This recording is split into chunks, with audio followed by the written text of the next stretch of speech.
Hello po sa inyong lahat. Welcome po sa Leggers Vlog dito po sa YouTube, Facebook, Instagram, and TikTok. Kung hindi ka pa nakakapag-subscribe or follow, i-follow mo na ngayon. I-click mo lang ang follow button or kaya subscribe button dyan sa Leggers Vlog lamang po. At eto na nga po kami.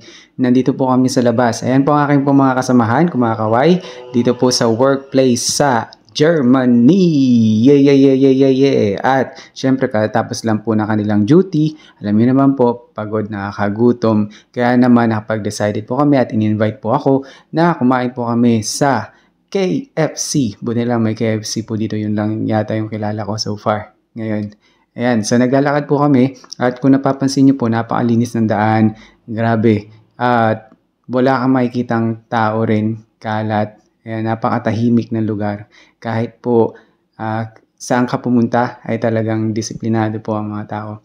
At napansin nyo rin po na simple lang po ang kanilang suot kahit na sobrang lamig na. Pero ako po, kung makikita nyo, ayan, ang kapal-kapal po. Nakailang doble na po ako niyan sa loob.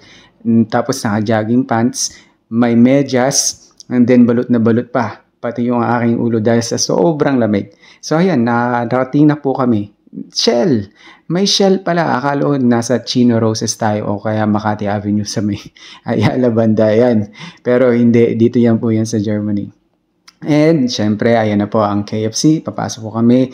At kung ano yung mga napapasin natin sa loob ng KFC, yun rin po. Yung kagaya naman, pwede kang umorder, ganyan, using computer. Pero ang kakaiba, yung kanila pong juice ay pwede kang mag-refill sa labas. Unlimited. Kasi hindi na yung crew ang magsiserve. Kayo na bahala.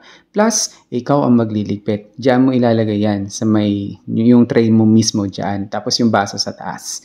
Ayan. So, na-enjoy po namin ang pag-stay po namin.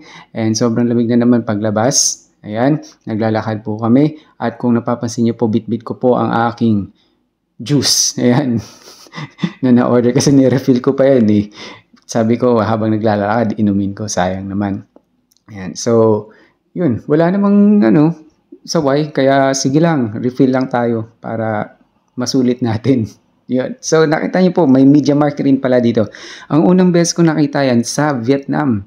Ayan. Tapos, dito pala sa Germany ang original branch ng Media Markt. Ayan po, yung isa ko pa po mga kasama. Yung dalawa po pala.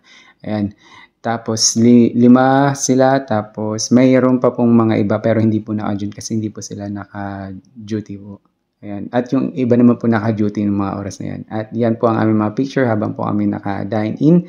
At umorder po ako ng chicken salad. Ang laki po ng serving nila. Pinilit ko lang na ubusin talaga yan. Sa halagang €6. Yun lamang po. Maraming salamat and subscribe. Bye-bye!